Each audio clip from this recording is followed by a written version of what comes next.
Right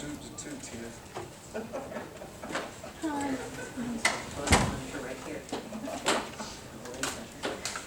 For students who don't behave.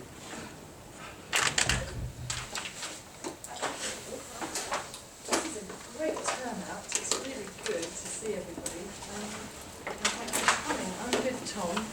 I work in CRES, which is in the student engagement team, and I have responsibility for internationalisation development, particularly around curriculum and staff development. And I run a blog which sends information to people. So if you email me, if you haven't got it, it will send you the link through my signature.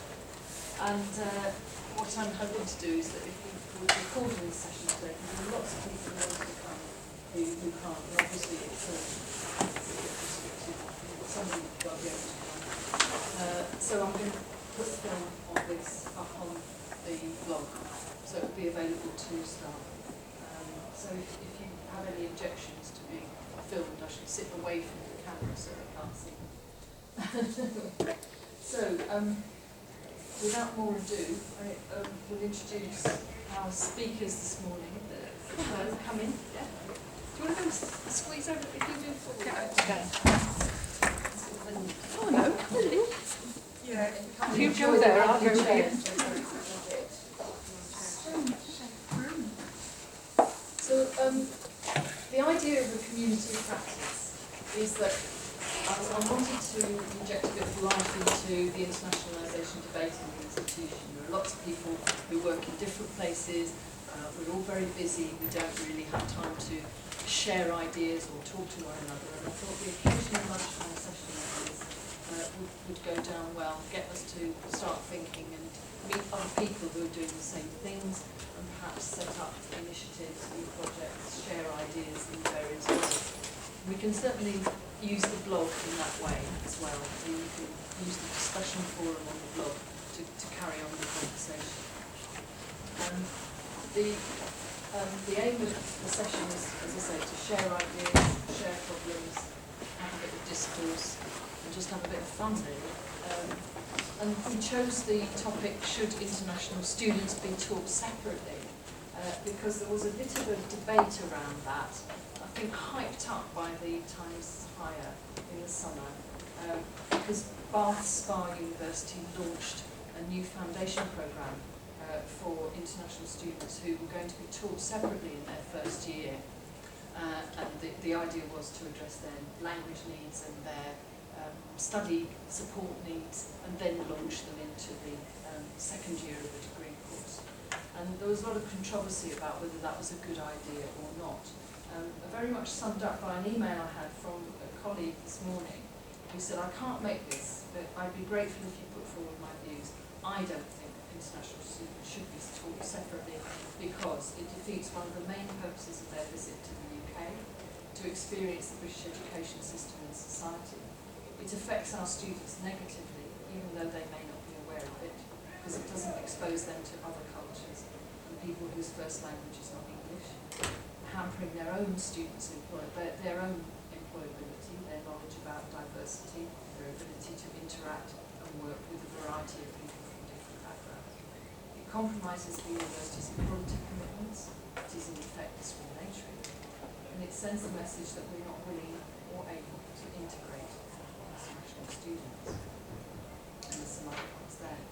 I'm going to hand over to Diana and Diana and Kevin Field, who probably many of you know, both from SBS, lots of experience of teaching and working abroad and teaching international students, but also in the UK.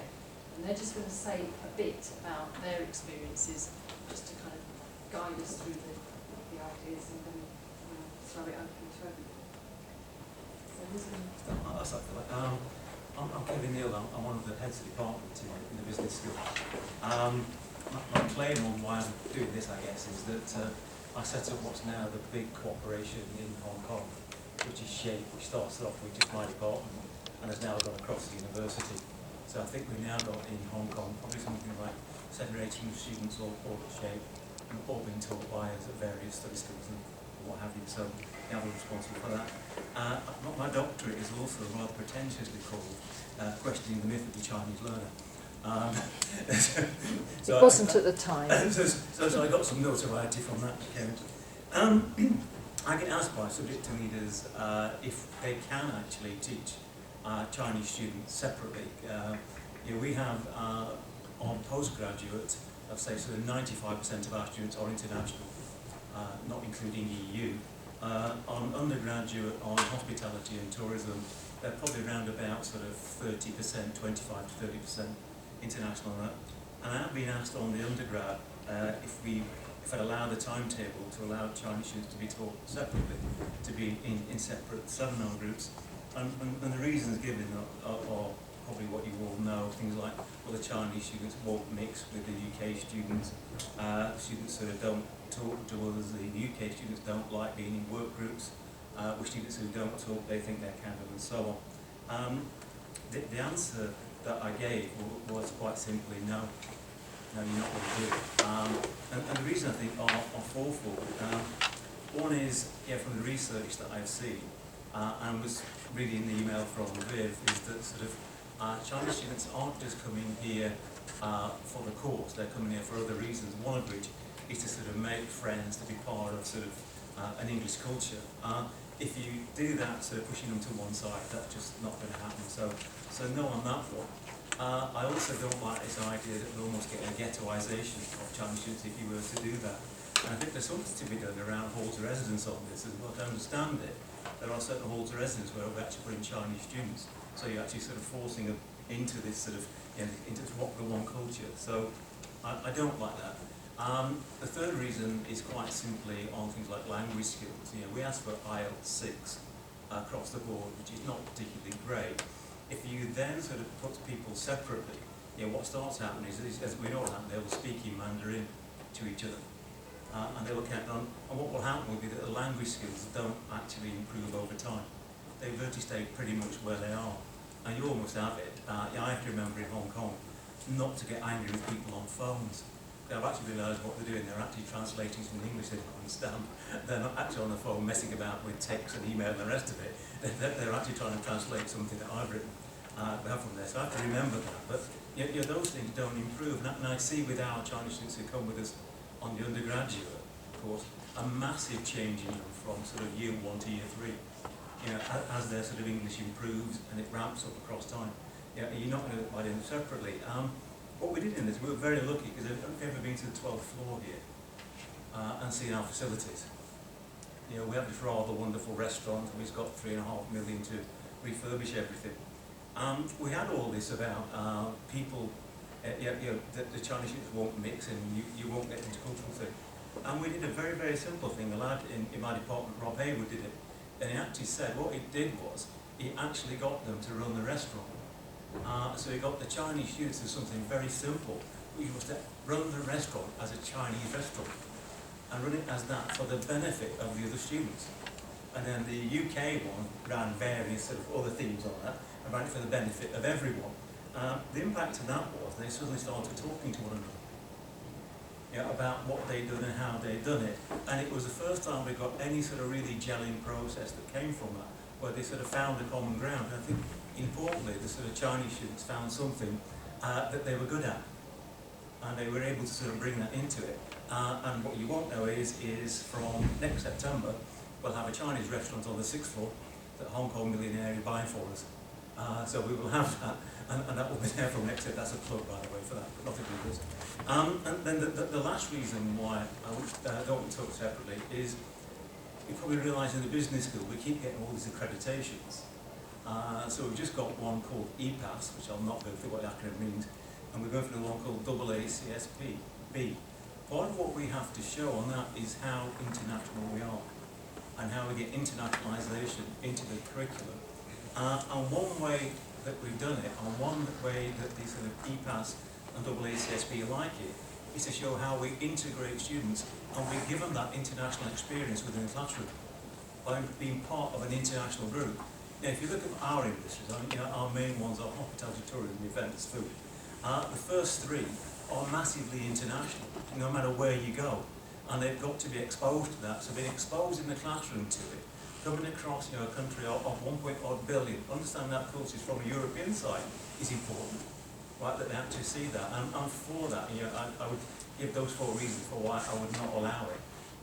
But the problem we get the other way, I think, is on postgrad. Is well, postgrad is predominantly sort of international. Then how do you try and redress that? So you don't get all the ills sort of inadvertently because you can't expose them to something wider. I'll finish at that. Okay, my name's Diane Conheely, I'm from Bray, and my background is in modern languages and in TESOL, and I've been just here just for 4 years, and I've been since I started here, I've been teaching on the graduate diploma, Business Skills in Context module, which is an integrated module which sits alongside the academic English module, which is a bridge for the students into their academic studies, and it's a combination of study skills and academic skills, but specific to the modules that the students are studying. And I was also instrumental in, or had a part in, should I say, the introduction of a module for the level 6 top-up students in the business school, who wanted more specific help with their modules and in feedback, and so we devised a module called Professional Studies, which has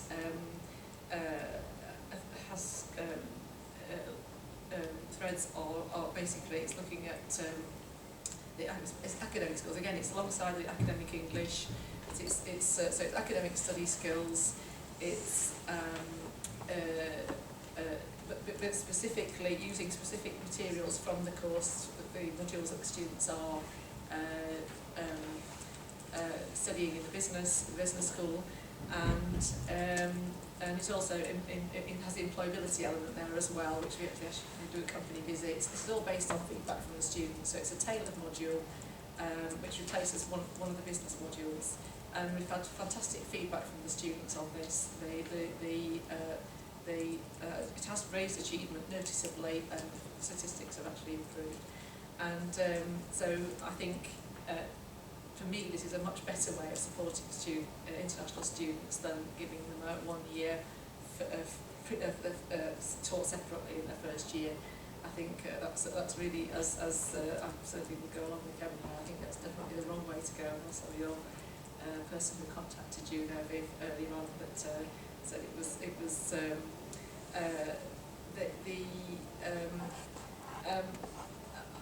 my view is I look at it that the internationals, if you've got a group of students in the classroom, some of whom are international and some are local students, I think one of the problem with some of the tutors who say we can't teach these separately, it doesn't work, is that they assume that they say, okay, you work with you and you work with you and that's it, and they work together. And in fact, I've taught international students, I've been taught groups of students, diverse students from maybe 16 different nationalities in one classroom when I taught TESOL over the years. And my what I consider to be incredibly important, and I still do it now, I do it with the ULS, the University Language Scheme modules as well, when I get students from all over the university who don't know each other. And I think an enhanced icebreaker, introduction, induction type activity process I think is absolutely crucial if you want students to get to work together and to get to know each other. And I'm sure I'm probably talking to the converted, I'm sure a lot of you probably already do these things already, but I found it always worked. And I've even tried it with, sort of rather cruel, with a group once that I didn't actually. I did a very, very brief icebreaker activity, and the atmosphere in the room was never the same. It never worked. So I think there's something that could be included in level 4 programme that combines academic skills for the UK students and intercultural, global the sort of topics that I think some topics mentioned here, sort of global issues that affect everybody. That some sort of I think some sort of maybe not necessarily to do anything to do with the subjects that they're even studying, but it could be a short module, a little bit like Flying Start that they do. Is it just business? Flying Start, yes, we do a business start. It's got a Flying Start. It's a module for that would within seminar groups that they're going to be taught in, that they are doing activities, for example, creating an intercultural poster or making a little film together, doing those kind of activities where they have to work together in little groups, but it's something that's non-threatening for the Chinese students, or the international. I'm saying Chinese, it's usually the Chinese students who have these issues, but of course it's everybody, all the international students affects at the beginning when they first arrive. I think if Chinese students feel that they have permission, that they feel, you've said about the example there, if they feel that they are in a position of where they have some sort of confidence, then they will speak, they will participate. But it's this, the reticence is otherwise there, will remain there. I don't think we can actually, that will actually change unless there is something which is teacher-led, which actually enables them to feel that they have the confidence, that actually give them permission to speak, to participate. And just one more issue. I did actually do a study amongst the level 6 top-up students to find out why it was that they felt reticent about speaking in seminars, and why they feel, and top of the list of what was actually vocabulary. They said they couldn't think through the vocabulary fast enough to actually sort of to discuss. And that's something that we're addressing in both the professional studies and academic English as well. Because you're actually using in academic English the specific vocabulary lists, aren't you, in the quality. So I'm thinking, you know, a sort of professional studies, this which is the module we use for the level 6 module that we've introduced. I think it's already going to be introduced at level 5 in the next couple of years. And so I think this is a module which could, in courses which have a large element of international students, maybe something that could be introduced all in other areas of the university. Very interesting. We're actually bringing that onto that module to Hong Kong. We found in Hong Kong that what we had to do was to actually put on some study skills, which meant effectively they're doing a 7th module alongside the other 6. And it really can get to be too much on top of everything else. So we introduced that module as a final module. I'm actually teaching my first year UK students. I'm actually doing the sort of study skills that I do with international students at the moment. I mean, why can't we do it? We should be doing these things together. And just one, the other thing was that the pre-sessional, the teaching them as 1 year separately. Quite a large number. What's the percentage of international students who do pre-sessionals? Do you know what percentages? It's quite a lot, isn't it? It's about 1,000 in summer. No, it's summer. About 300-400 in the summer.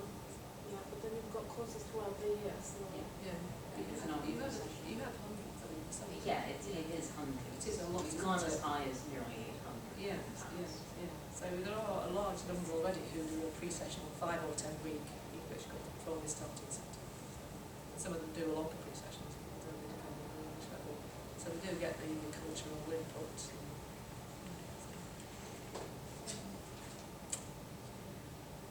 can I just say something? I'm Cassie Taylor, International Student Support Manager in SNS.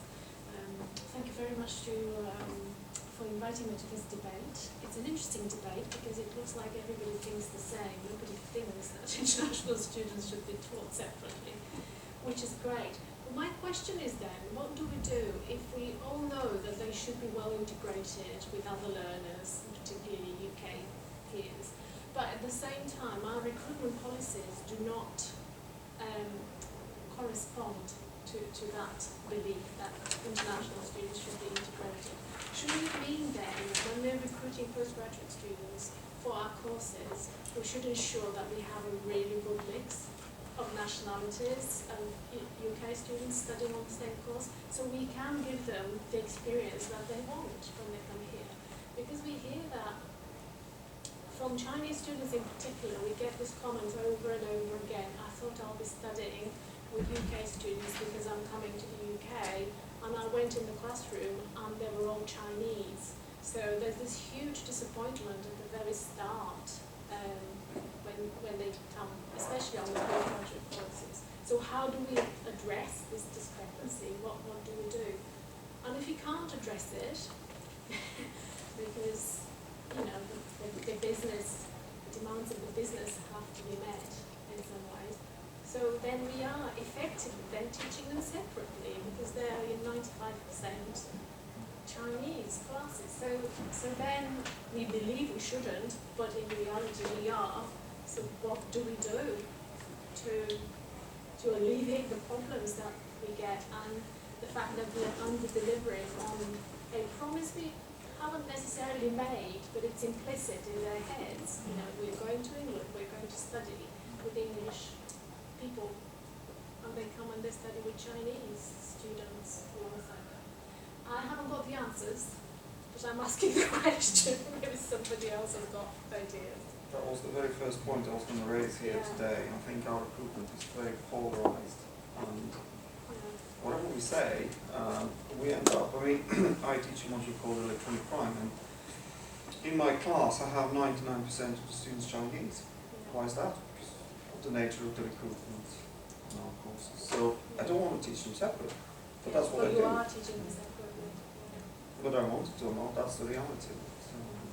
And what compounds that also for the experience of the international students is that, as Karen was alluding to, that often they're separated in their living accommodation because they're anxious about their language skills, particularly the Chinese students. They feel that they can't engage, and the UK students are often quite reluctant to engage, and I think that's a really interesting area to explore, where I think there's a cultural threat. I think they're intimidated by international students who are already studying and being in another country. There's a lot of stereotyping that goes on, which can be broken down very easily, as you pointed out, by things like the thing that you're paying people, just getting them to talk to them. But as you were saying, it needs to be teacher-led, and so often teachers give the signal that international students are not highly valued in their classroom. There was a study that was done in sports development where they observed classroom teaching and saw that eye contact between the teachers and the international students, who were a minority, was very negligible, and that a lot of what was going on in the discourse of the classroom was exclusive. Things like references to football and jokes that were actually culturally bound, which really made it impossible for those students to engage. So if they have got vocabulary issues, we've got to create opportunities both within learning and outside of learning. And I think that requires actually a strategic lead from senior management that says we are in an international context and we must ensure that all our graduates leave this university with the capacity to function in a global environment, that all the big issues that need to be resolved in this world are global. They don't function within national boundaries at all, whether it's economic or political or ecological or health, very clearly. And if we continue to behave with some sort of local context, and we're not interested in what goes on elsewhere, not only will we not be able to send our students to work in other countries, but they won't be able to be effective as citizens either. Can I just mention that this year I taught on pre-sessional, and for the first year we had quite a high percentage of Brazilian students on the engineering without boundaries. Oh yes, the science thing. The science thing.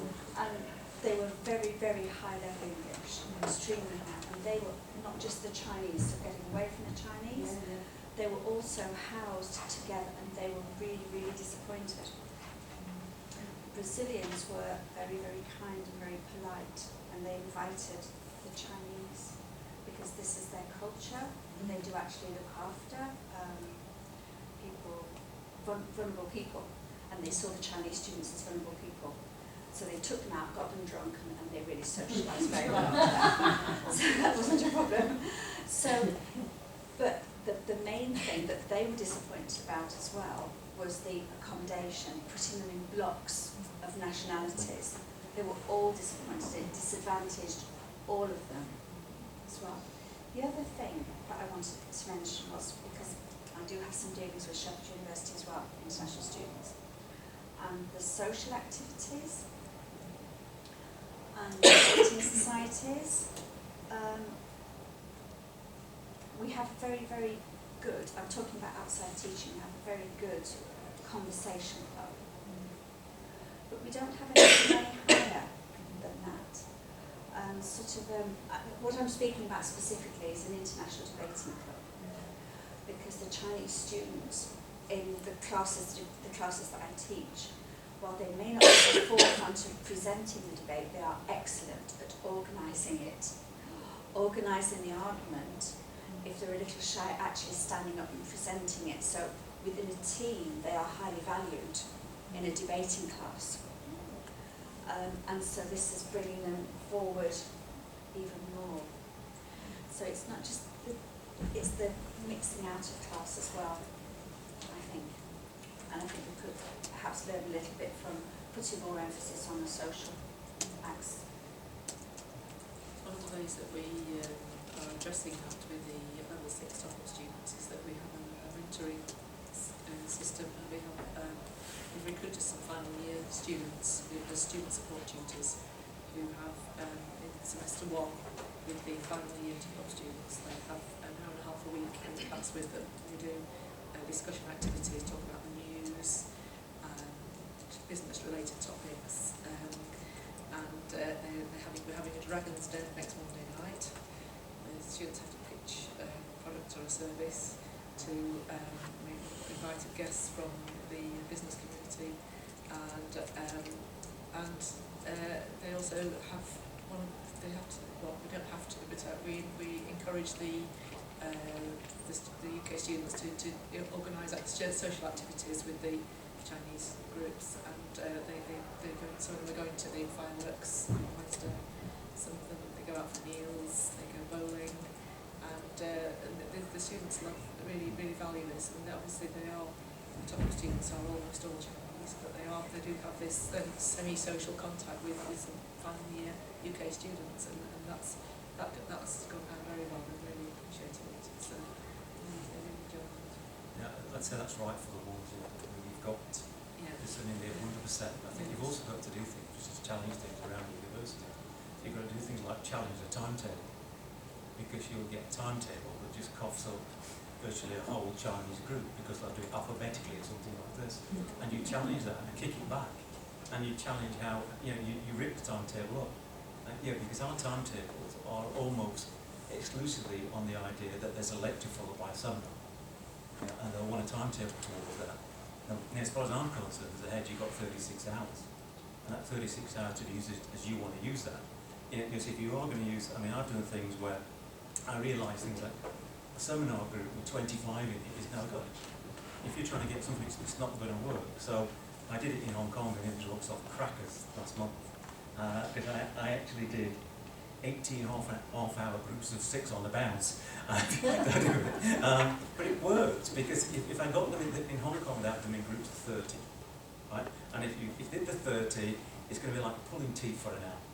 You're trying to get anyone to answer you, anyone to come back and say things to you. If you got them in a nice little 6 that you have round, and Hong Kong government's incredibly bureaucratic, I've probably broken every rule we're supposed to have by not having a seminar proper. If you've got them in 6, then you have to talk and you can explain and you can do that. And it is to do things like that in what we do ourselves. So I've done things where I've actually decided the seminars are actually over in Delhi for half an hour. Because you get far more in half an hour talking to 6 than you get for 2 hours trying to talk to 25. It just won't happen. You get dominated by the ones who argue English or whatever. From there. But it is to challenge university practices. And so you get something where you've got 3 seminar groups, and it coughs at once almost exclusively Chinese or international, they kick you back. Not having it, we don't want that. I think we need to challenge that. We too often just accept things. You can get things like learning circles, can you, Yeah. as well? Yeah. Just encourage students to take an hour together, found in a space to work in, and said you were available to support them if they need, if they got stuck, so they just reading things and working together and encourage them to do it. I had rules on it, like you couldn't turn up on your own. You got to turn up as a whole. You turned up one short, it didn't happen. So everyone had got to be there.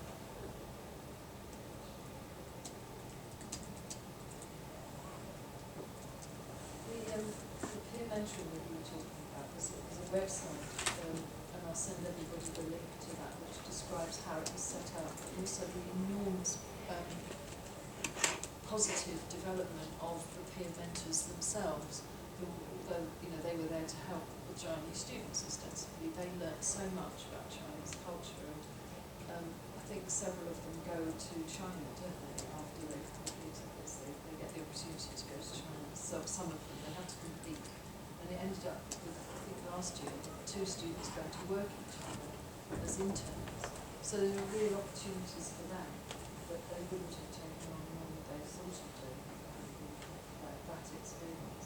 So it's a real win-win because both individuals gain from the engagement. I'm thinking these groups of master's students who where you've got almost the whole cohort is Chinese. I mean, maybe there's some possibility there, some cross faculty cooperation, group activity, something like that. I don't know. It's very difficult, isn't it? Because Well, I know, but I would side with Kevin. Yes, The faculties, the Yes. academics need to challenge the time seeking. Yes, that's right. And also they need to develop these opportunities. There must be space in the curriculum development or something where these groups, say only Chinese and only UK students, come together to do a meaningful educational activity. I can't do it centrally because students don't want me to be doing it. They want to study alongside UK students. The rest, if we get that first thing right, the rest will follow. So, I agree. Socially, we provide a lot. We are one of the leading universities in terms of social integration programs for international students. We already do a lot, and we're still not attracting enough involvement from the Chinese learner in particular. Just to interrupt you there, because you're talking social again, and we're saying vocabulary and everything Yeah, else. and So this it's is a why I more want to take it back. academic level. Yeah, I want to that they take it back to the academic program Yeah. rather than just the social provision, because just the social provision will not solve the problem. We need to provide international students the opportunity to study, to engage meaningfully with UK students on a kind of academic level, not just, come and meet and go for a drink. That can follow, but we can't just provide the latter, or try to provide the latter. I don't think it works. And also, I think if we're talking about the Chinese learner, there's a lot of expectation. Chinese students expect the academic staff to be a lot more involved with them socially than we provide, we give in this university. I'd be happy to be proven wrong, but those of you who have experience teaching Chinese students, what's your opinion? I think they do expect more engagement from their teachers, in kind of more interest than the British student would. Sorry, my name is Vishal and I'm an associate lecturer. I was just trying to reflect on my experience because I started my journey in Hallam as an international student back in days. And I did my postgraduate here. The whole situation of actually having this or filling this gap about the transition, that's the major emphasis I was thinking about. When it comes to the postgraduate learning as a student, what I felt back in days is that firstly the program that I was on to was quite crammed up with a lot of academic work that's to be done. And especially when we talk about the transition that's happening before I come to the university, before I come to England to do the study, that's where I guess the major problem was.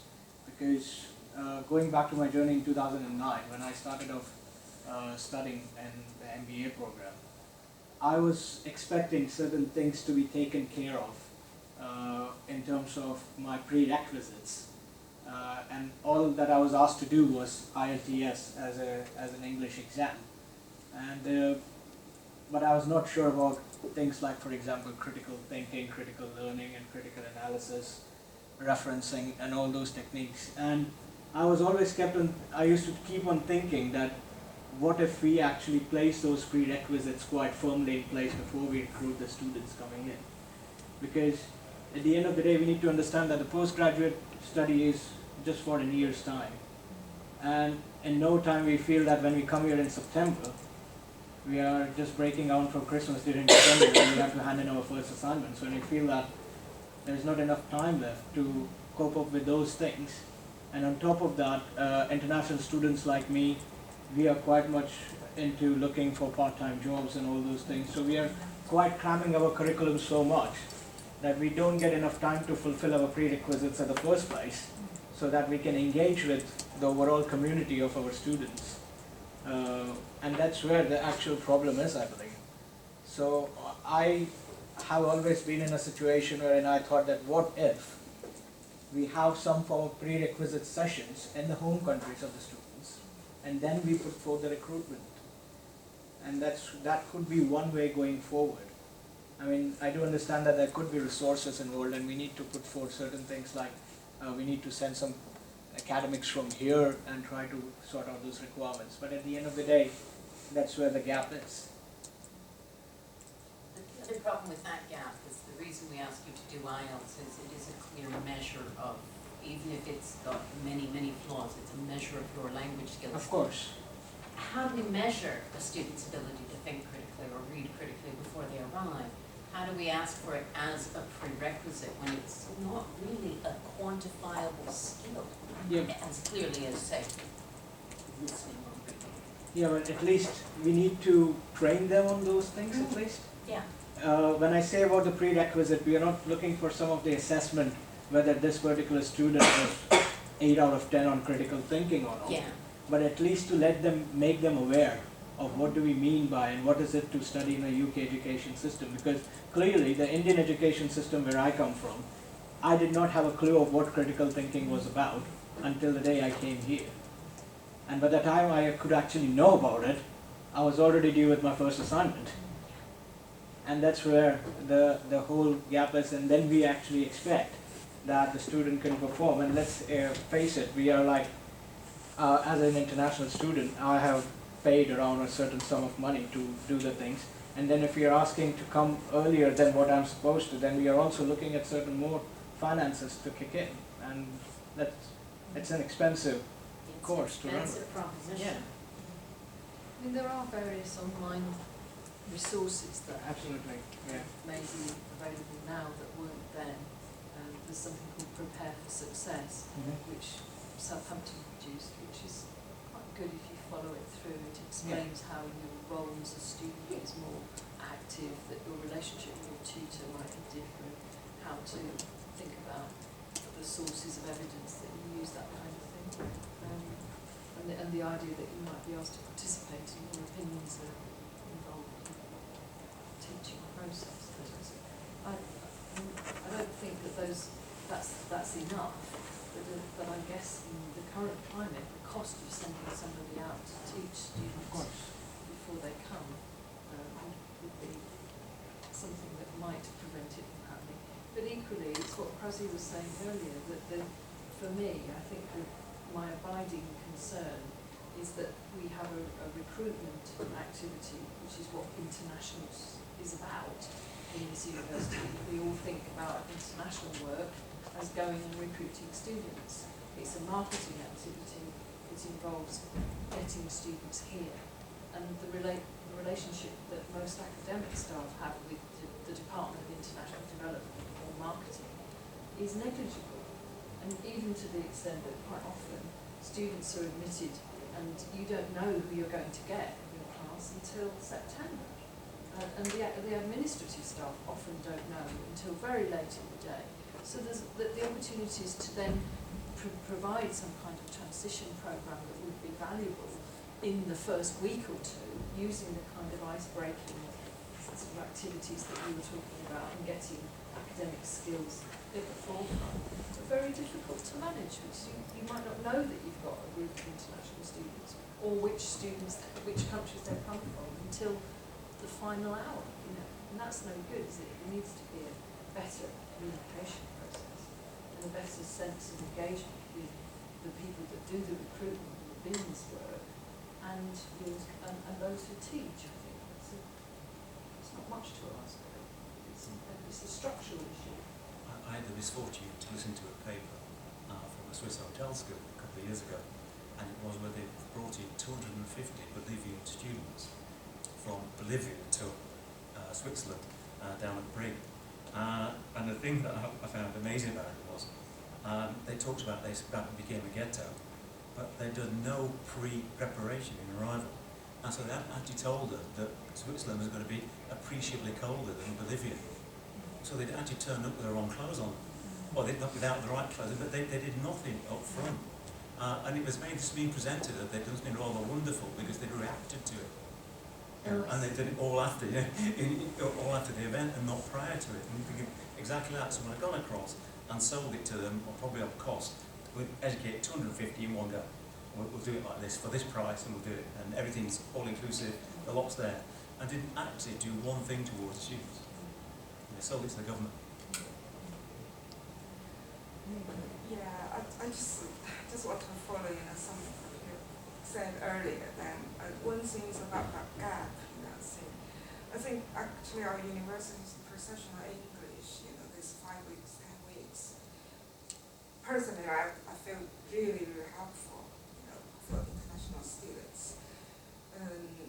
At the moment, for my PhD student international applications, I would just add a condition, really. Even if they get IELTS 7, I would want them to come to do at least 5 weeks professional. Because I think that kind of, the 5 weeks is, both to get them engaged in academic skills training, language, improvement, but more importantly, really, to get them, to get familiar with the academic environment of the university, of the department, of the subject area. So I think, and I just found, some master students, for instance, to come to DNS courses, and those who get 6.5, would come to our master courses then directly, and those only, who only get IS 6, they had to come and do 5 weeks, and actually those, who got 6, but then after, they have their 5 weeks professional, they would perform much better, in classroom than those 6.5. Probably, my examples are quite limited because I just look at some of, students comparing, their English language skills, their grades, RS grades, before they came to SHU from certain partners. But there was, evidence of that. So that's something that just convinced me of, this really, really good result after our professional English. So that's one thing. Another thing is, I think, for DNS courses, the majority of our courses, including, the one I'm teaching, I'm senior lecturer in sociology then. And it's quite different from business school, really. And for instance, currently I only have one Chinese student on my level 6 course.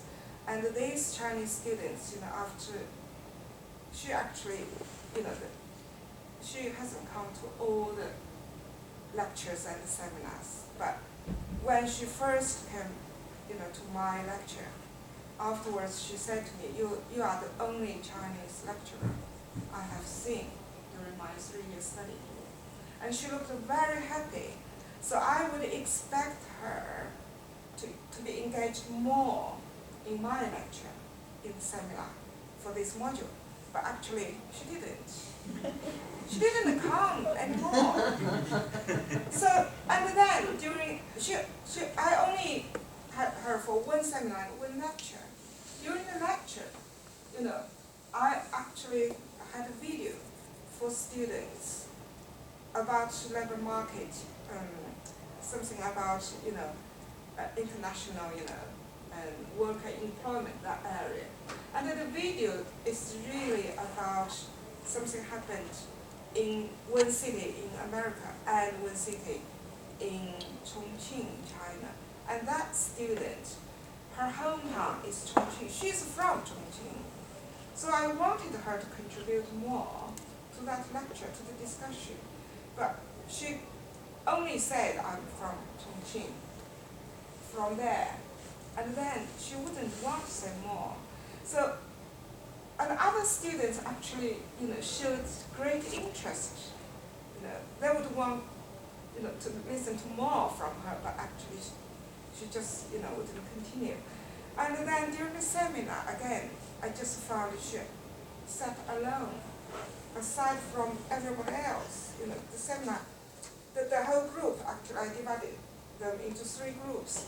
And she wouldn't join any of them. She just sat very, lonely aside. So I just invited her to one of the groups. And then, the whole group actually, since she joined them, other students, local students, also appeared very shy. Not as actively, as, before she joined them. So this actually suggests, things not just, a timid, kind of attitude, shyness from this, only Chinese student in the classroom, but also kind of, shyness, of local students as well, although they are majority of the classroom. And this also, reminded me of things actually, some research I did before about students going abroad, so UK students, when they study abroad, when they come back, actually they just said that they wanted to be, involved in, social activities with international students. So they sometimes they organize their own activities, just try to get, international students on their course to join them, because they felt, when they were international students abroad, they felt lonely. They wanted to be involved in local students' social activities and academic activities as well. So that kind of thing is really, just as Viv said, it's a two-way interaction. It's not, we cannot just expect, international students or Chinese students to be so actively involved in the local, academic environment. We need kind of two-way interaction.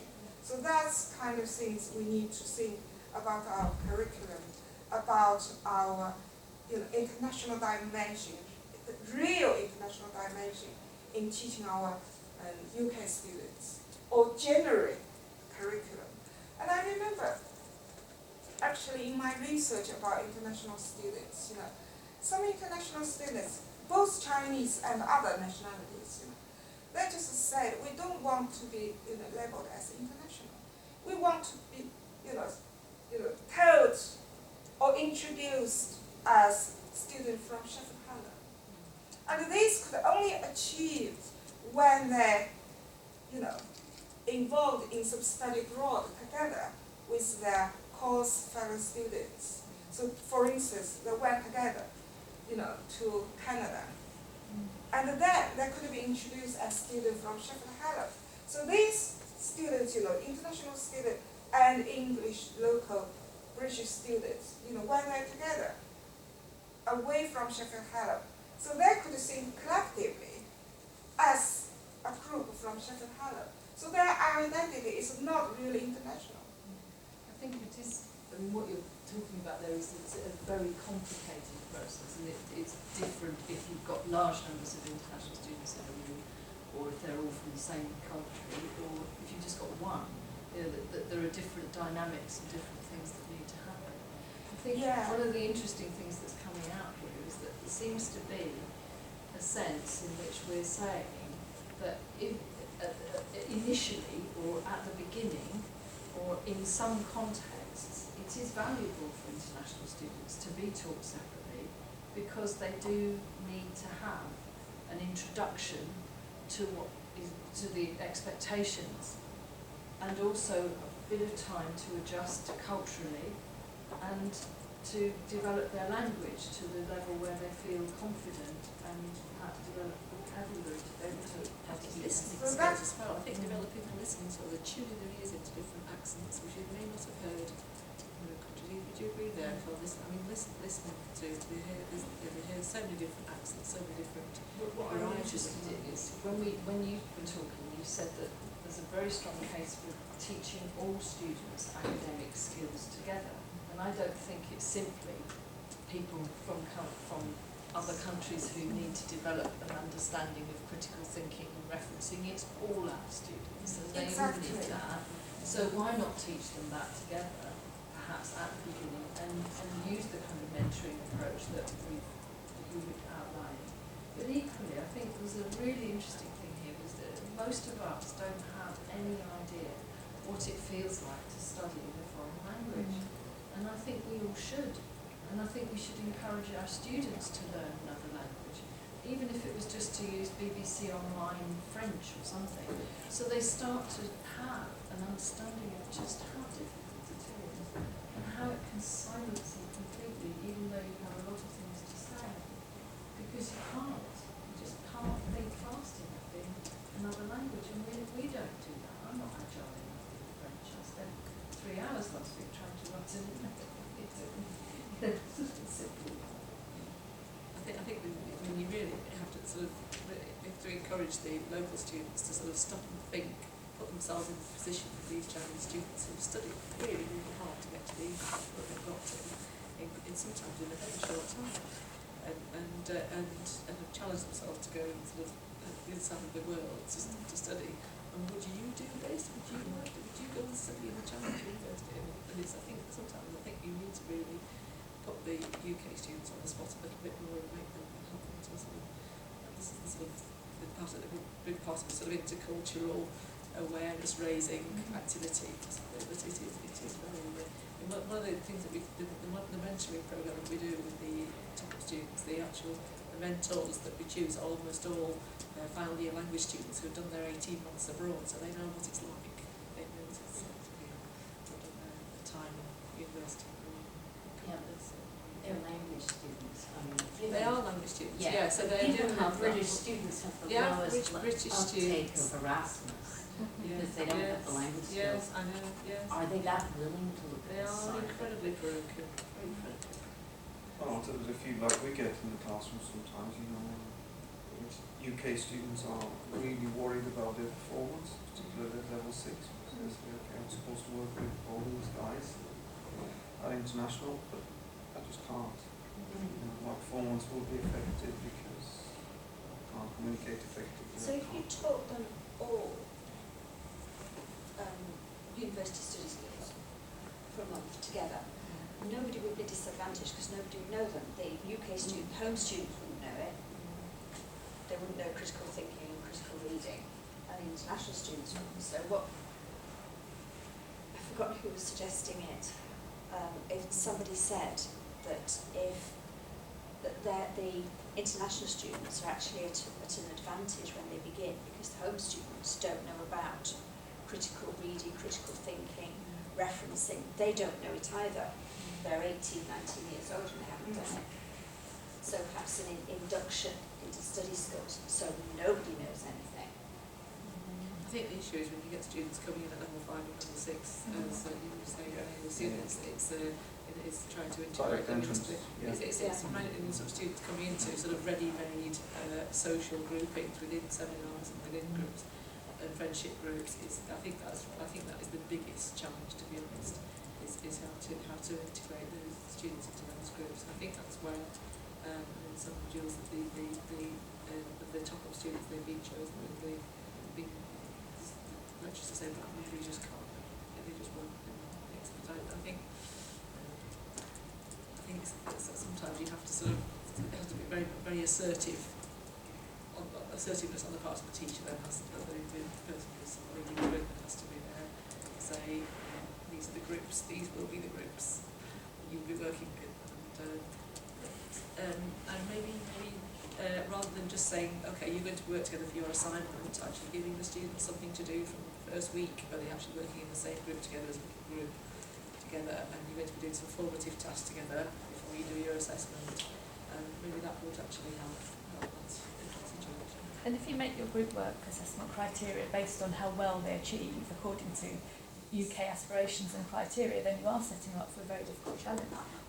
I mean, if you're going to put groups like that together all of a sudden, you're expecting them to use all sorts of other skills which you've potentially not taught them. So I mean, you have to ask whether your assessment criteria are suitable for actually putting mixed groups in all of a sudden together without the prior experience, especially as something like you're talking about a dissertation or something, which is big stakes for students. I mean, in our area, it's something that an employer would look at really seriously, your attainment in that module. So yeah, potentially putting a lot in there that you haven't taught them. I think that if there's one thing that we could do to help prepare students, and this might affect your problem, is they have some vocabulary to learn before they come, because undoubtedly it's lack of vocabulary. If you don't have the vocabulary and you're not confident about being able to say it, then you won't be able to read it very quickly, and you won't have the sort of confidence that comes with communicating with other people. So if there's one thing we could help them by, is by giving them specific vocabulary to learn. I mean, to learn, not to translate, because you can't get through a postgraduate course by just translating between Chinese and English. Your head would fall off. Do you mean the sort of vocabulary that's subject discipline specific? Well, we call it semi-technical, because there are specific, depending on what they're studying. If they're studying something scientific, then probably the vocabulary is already established and known in Latin.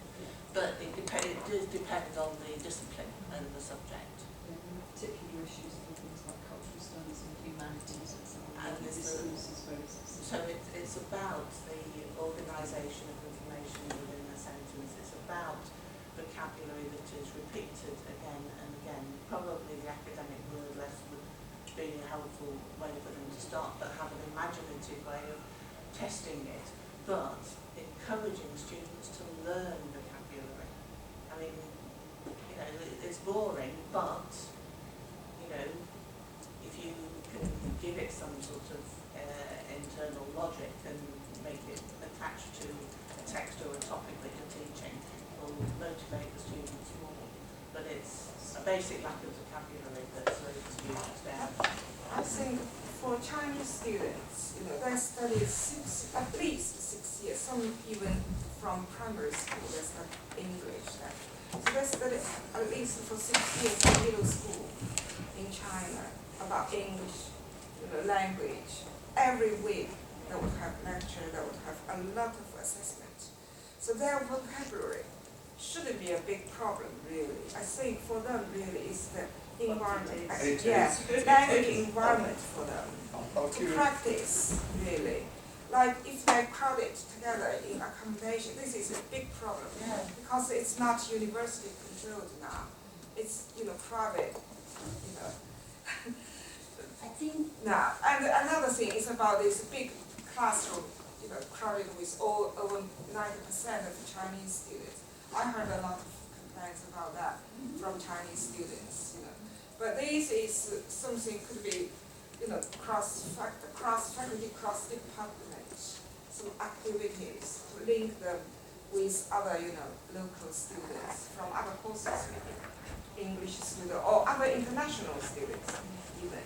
So only in this way, really. Sorry. I'm going to say that the problems that the Chinese students face is not necessarily just the vocabulary itself, it is a practice. Because by learning on what's the meanings of the words, they might be able to understand it.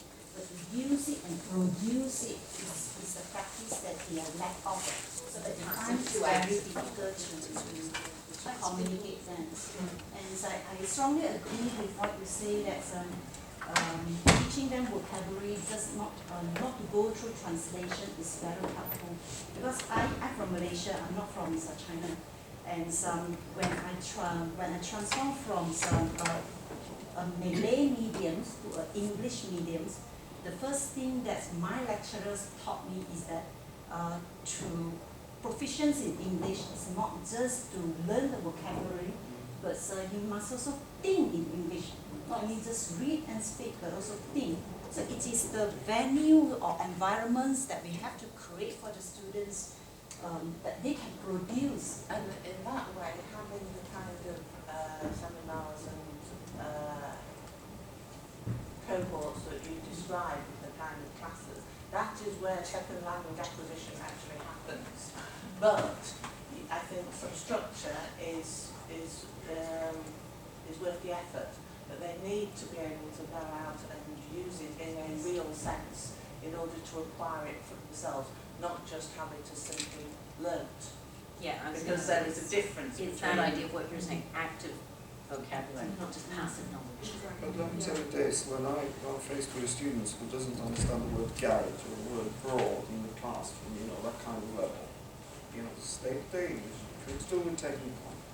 It's very hard to make any meaningful progress in that class environment.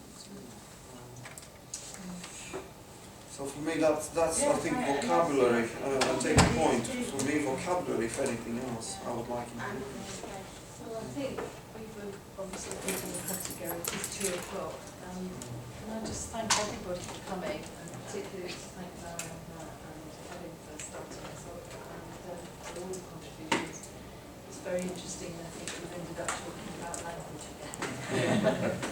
And that is the... And Chinese students. We don't have any. No, you don't. We have got 2 actually, we've got 2. Anyway, the next session will be on the 1st of December, the next meeting of this group, if you want to come along. And it's Krasi talking about the relationship between formal and informal learning to contribute to students' internationalisation. It should be a really interesting session. You'll learn about all the things that they do as we are a top university in our social